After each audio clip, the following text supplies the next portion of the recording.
¿Qué obras usted dice o qué cosas usted dice, bueno, más allá de la austeridad, para esto se necesita y está?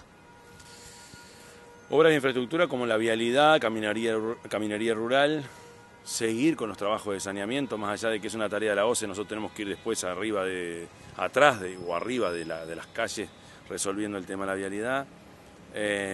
Toda la convocatoria, la preservación de los recursos naturales, fundamentalmente la cuenca del Santa Lucía y el recurso agua. Entonces, en ese sentido, obviamente hay que hacer austeridad, pero hay que priorizar. Y a la hora de priorizar, las cuestiones que la gente más le son muy sentidas. El alumbrado público, por ejemplo, que en realidad no es tan costoso si uno lo analiza en términos globales, pero la vialidad no puede parar, el saneamiento, las tareas de saneamiento no pueden parar porque hay un tema de salud y hay un tema de puntería 20, 30 años para adelante también. ¿Hay una estimación de cuánto dinero se estaría necesitando? Depende para qué, ¿no? Nosotros con el presupuesto que tenemos, que son unos 4.000 millones de pesos, 180 millones de dólares para ser más claro, o capaz que ahora unos 4.000 por ahí de pesos, con eso nosotros vamos resolviendo el tema del mantenimiento de lo que tenemos. En caso de generar obra nueva, evidentemente siempre es bueno explorar algún fondo mejor o ampliar sobre la base de la morosidad o recoger del gobierno nacional algún recurso más. Pero con eso nosotros sabemos que con ese presupuesto no solo se mantiene, sino que andamos bien y caminamos. Ahora, un plan de consolidación urbana, barrial, de cada uno de los núcleos poblados nuestros, son un plan que no baja de los 15 años y que cada uno de las fases son 3 periodos de gobierno. En cada periodo de gobierno, si nosotros fuéramos a consolidar la infraestructura en los barrios donde está más complicado, y no es menos de 160 millones de dólares por periodo, por quinquenio, en un trabajo a 15 años. Solo eso. Solo eso. Pero a ver, estamos hablando de la consolidación total de lo que nos está faltando a nivel urbano para resolver el tema del drenaje pluvial, el tema de los pavimentos firmes. Pero si el presupuesto es 180 millones para todo... No, 180 anual, y acá estamos hablando de 160 en 5 años. Sería cuestión de... Nosotros lo que hicimos en este periodo anterior fue generar fideicomisos para hacer obra nueva, donde existe un techo que es un 10% de los ingresos, no podemos pasarnos de eso.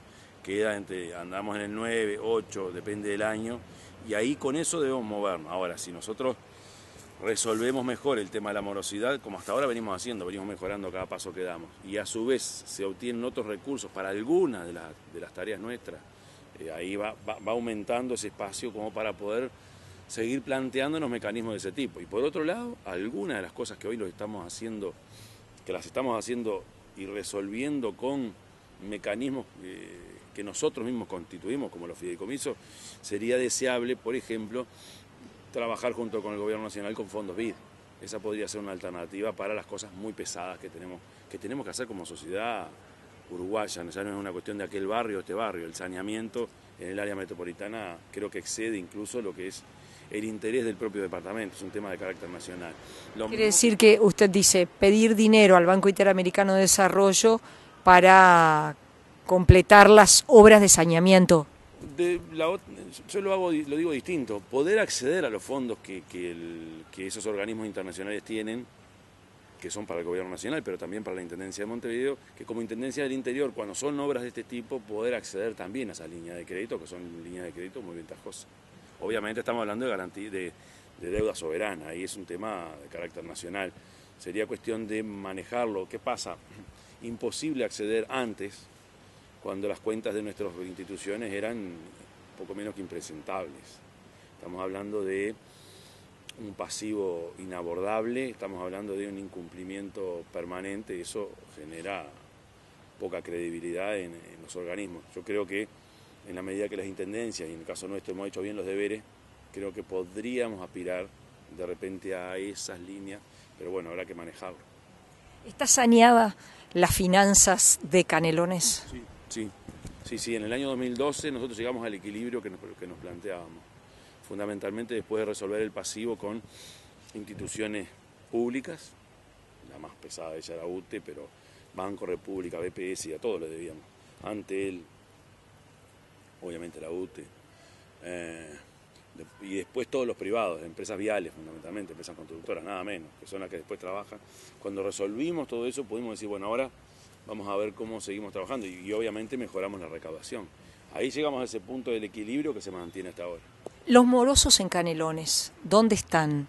En todo el departamento, en todo el departamento. No son de la costa solamente y no son los más. Yo creo que hay un poco de todo y la morosidad del lugar donde es más baja, llamativamente en la costa, que es donde es más cara. ¿En qué porcentaje está? 32%, 33%, pero eso implica, si eso es promedio, en algún lugar anda por el 40%, en otros lugares menos. Disminuir obviamente va a ser un objetivo, seguir disminuyendo la morosidad. Un espacio para crecer de unos 150 millones de dólares. Nada menos. Entonces digo, ese espacio es importante. Y el tema es cómo, ¿no? El tema es cómo, y ahí hay que profundizar en algunas líneas, fundamentalmente mejorar mucho la base de datos vinculada a la Dirección Nacional de Registro, Catastro, y explorar algunas cuestiones que tienen que ver con la titulación, no nos olvidemos de indefiniciones en la propiedad en algunos casos. Y bueno, por otro lado, en algunos lugares del departamento hay un tema casi, creo, cultural instalado, ¿no? Que hay que ver cómo lo revertimos. A ver, hay lugares donde es entendible por el grado de precariedad barrial, urbana que existe, que ahí lo que se recaude sea poco, incluso hay mucha gente exonerada por situación social que está prevista. Pero hay lugares que de repente no están tan deprimidas, que históricamente han tenido un nivel de morosidad y que cambian en clave de pocos kilómetros, eso hay que explorar mucho más. Y bueno, y la clave acá es respetar mucho al que viene cumpliendo. ¿Van a volver a apelar al sistema de fideicomiso, a recursos a mecanismos que ya se utilizaron? Sí, hay que apelar a él, sí, ha sido un buen mecanismo. El fideicomiso se utiliza en virtud de la no existencia de otros mecanismos de acceso a fondos potentes para hacer obra nueva. Lo que yo decía hoy, de acceder a otras líneas de financiación, evidentemente quizá el fideicomiso no sea utilizado, pero en realidad el mecanismo de fideicomiso nos vinieron a consultar para ser utilizado a otro nivel también, como una de las formas de vincular al capital privado con el público. ¿Quién lo consultó? Desde el gobierno nacional y otras intendencias nos han preguntado cómo fue que lo armamos. Yo creo que tiene que ver con aquello de la exploración de mecanismos de asociación entre el interés privado y público, o cómo las empresas privadas se vinculan a lo público para llevar adelante lo que era aquel fenómeno de las PPP, la participación público-privada. Esta es una forma de participación interesante.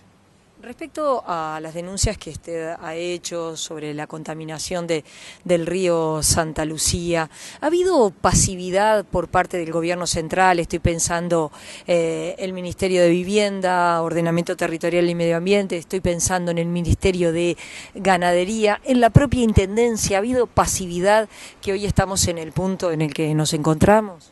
Yo no sé si es pasividad, yo ahí me hago cargo desde la Intendencia, yo creo que no teníamos las herramientas y aún no las tenemos para el control. Lo que nosotros constatamos es gracias a un apoyo fuerte del Ministerio de Defensa que nos permite utilizar su infraestructura de helicóptero para salir a ver qué es lo que hay. Evidentemente habría que hacer, si lo vamos a hacer desde otro lugar, hay que acceder a las propiedades, entrar una por una, llegar, y bueno, eso es muy difícil. Entonces, no tenemos diseñadas, me parece, ahí hablo como Estado, en su conjunto, y me hago cargo también de la Intendencia, no tenemos diseñados los recursos humanos y técnicos para abordar el control de lo establecido, de lo fijado como norma, que la hay, la norma existe, se puede profundizar bastante más, pero yo tengo un guardaparque para todo el río Santa Lucía, es insólito, pero no estaba en nuestros planes hace unos años, hoy lo tenemos que incorporar y tenemos que generar una unidad de guardaparque destinado al control de eso, que es para colaborar con el gobierno nacional, que me consta que, a ver, el Ministerio de Ganadería y el Ministerio de Vivienda, a través de la Dinama, tiene inspectores, pero son una cantidad que me parece que para el desafío, no digo que sea insuficiente, pero que de repente desde algunos lugares podemos aportar nuestros técnicos o nuestra gente con formación que hay nivel de formación en algunos casos. Voy a poner un ejemplo. La unidad de guardavidas de Canelones tuvo curso, por ejemplo, de manejo costero hace unos años, donde manejan esos temas. Esto es distinto, esto es guardaparque y no hay mucha gente formada, eso es cierto. Pero de repente podemos destinar más recursos humanos a el apoyo. Nosotros tenemos un cuerpo inspectivo que se dedica a otras cosas, no se dedicaba a esto. Entonces, capaz que hay que reorientar la mirada y apostar a eso que decía recién. Acá lo que falta es posibilidades de controlar. ¿Hay dinero para invertir en estos 5 años en los controles? Porque pasa por poner más plata. Debe haberlo, tendría que existir. Porque el propio presidente de la República nos convocó a cuidar el río y ahí los municipios se pusieron a la orden, todos los municipios de la cuenca, y ahí están. Entonces la autoridad política está pronta para salir. Nosotros, por ejemplo, recibimos del gobierno nacional ante una crisis ambiental, recibimos los recursos. Acá creo que también por esa línea de trabajo se podría explorar la colaboración, y creo que a la larga al país esto se hace economía acá. ¿Cuánto le cuesta a la OCE de llevar a nivel de potable eso que le está llegando? Cuanto más complicado lo que le llega, más lo que tiene que gastar el país entero. Entonces yo creo que en esa ecuación el control río arriba genera obviamente economías que se hacen por otro lado. Yo creo que esto es un tema de planificación de carácter nacional y obviamente departamental. Respecto al saneamiento, ¿cuáles son los plazos de la obra que ya lleva 8 años? La costa tiene la segunda fase, yo calculo 3 años más, o 2, vamos a poner 3, y después la otra llevan otros 3 más, y ahí llegamos al Pinar. La obra tal cual está prevista, aquel proyecto, yo me imagino 5 o 6 años.